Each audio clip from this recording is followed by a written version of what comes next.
Assalamu alaikum. Alaikum salam.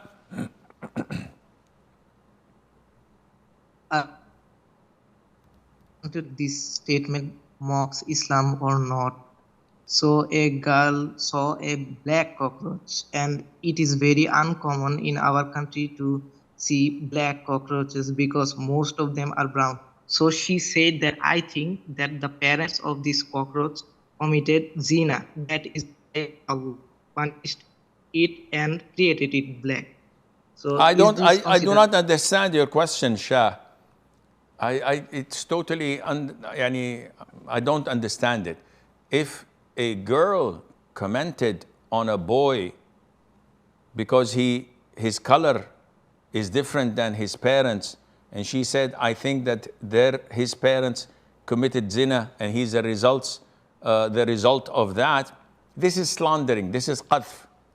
This is not kufr or shirk.